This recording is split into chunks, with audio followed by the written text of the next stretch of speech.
Hello everyone, it's Sasha and welcome to my YouTube channel, Sasha Gibbs, She's Type Wonderful, a channel aimed at increasing awareness about type 1 diabetes. I have been a type 1 diabetic for over 15 years, so with that goal in mind, the content of my channel includes diet, exercise, mental health issues. I also show you some of the things I do to manage life with such a chronic illness. So if you are returning, thank you so much for coming back. And if you are new here, welcome. I hope you already subscribed to my channel. If you haven't yet, go ahead and hit that subscribe button, turn the notification bell on so that as soon as I upload a video, you will be the first to know. Now, my video last week, I talked about low blood sugar and I provided 3 tips on how to treat it. So I thought it appropriate that my video this week should follow up on that. So can you guess what I'm going to be talking about in this video? You guessed it, I'll be talking about high blood sugar and providing you with some tips on how you can treat it. So let's get into it. High blood sugar is something that all diabetics struggle with, not just type 1s. And the number one way to treat high blood sugar is, of course, insulin. So I will talk a little bit about insulin, and then I will also dive into some other factors that we should take into consideration in treating high blood sugar. So let's talk about insulin. Of course, if we have a high blood sugar, we should administer ourselves a dose of insulin. And with that dose of insulin, our sugars are expected to gradually decrease. For those of us like myself, I wear an insulin pump. So there are times when I do administer my insulin, and for some reasons, instead of my blood sugar levels decreasing, they actually spike. Now, I've had occasions and I've gone and I've done it again, given myself another bolus, given another bolus, and for whatever reason, my blood sugar refuses to decrease. When that happens to me, the next thing I do is I make sure I change my infusion set, because based on the fact that the insulin pump only uses fast-acting insulin, if for some reason the insulin cannot get inside my cells properly, of course I'll have my sugar spikes just like that. So that's usually a key to me that, hey, maybe my infusion set was not connected properly, maybe bent, and I need to change that. So what I'll do is I'll go ahead and I'll change my infusion set, I'll put in a new one and give myself insulin. What I've also started doing is that, especially if this has been going on for a little bit and I really want to get my sugars down, what I'll do is I'll calculate on my pump exactly how much insulin I need based on the blood sugar reading I'll have. And then instead of administering a bolus through my insulin pump, I'll just give myself a shot with my insulin pen, and then I'll change my infusion site. Another thing that we have to take into consideration also, for those of us who do injections, we have to make sure that we rotate our injection sites, because with the injections, it can lead to scar tissue. And if we keep on injecting at the same site, with the scar tissue builds up, this can either prevent the insulin from reaching our cells properly, or it actually slows down the speed of travel of the insulin from reaching our cells. So we have to make sure that we are actually rotating our sites so that the insulin is able to reach our cells as quickly as possible. So let's talk about those other things that we need to take into consideration when treating high blood sugar. Another thing that we need to consider is our mood. Yes, I said it, our mood. Our emotions and our blood sugars are closely tied together.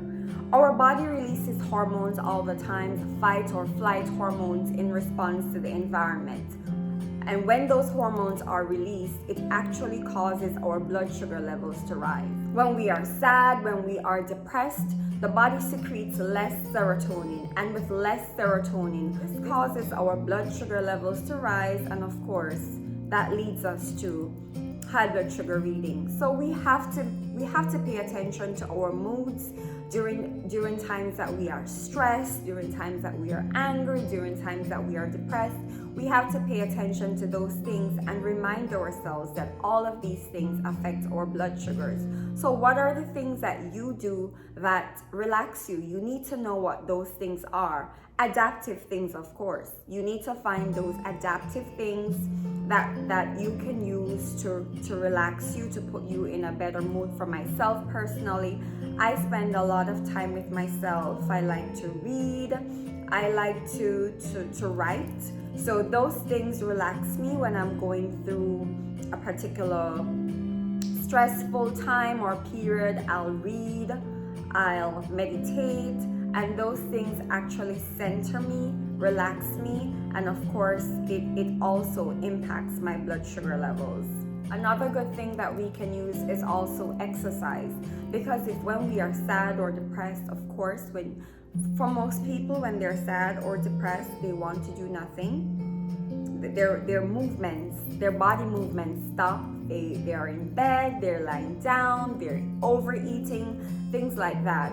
So exercise actually helps. So for me, I'll run. I'm not a gym person. I've never been a gym person, but I'll run. I'll do my at-home workouts still just the same. I'll do them on my own, or I'll do a 3-mile run.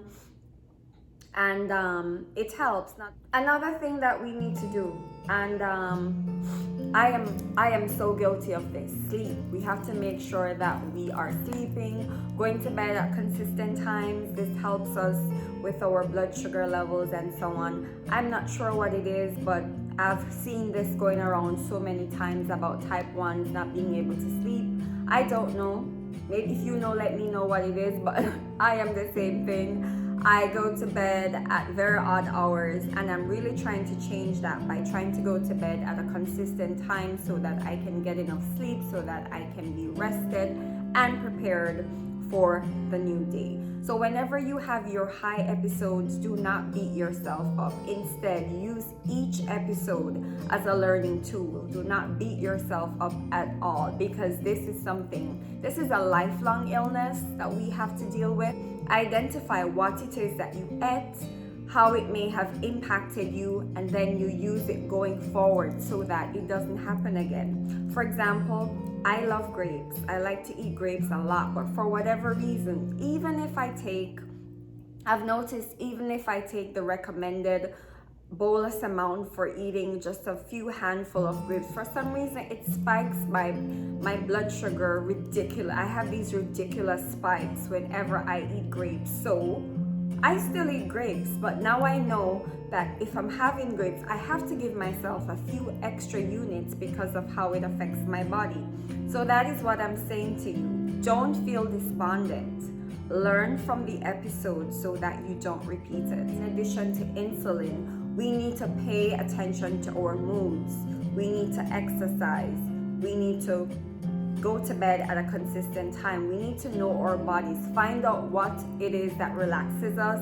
Find those adaptive ways that we can use to relax us and use those, because if we are sad, if we are depressed, it also impacts our blood sugar levels. So what are some of the things that you do? I'd like to know what they are. If you could let me know what you use, what works for you, what doesn't work, I'd really like to know. So I hope you learned something from my video this week. Thank you so much for tuning in. Thank you so much for watching until the end. And if you didn't already subscribe, go ahead and hit that subscribe button. Turn that notification bell on so that as soon as I upload a video, you will be the first to know. Once again, thank you so much for tuning in, and I will see you for the next video.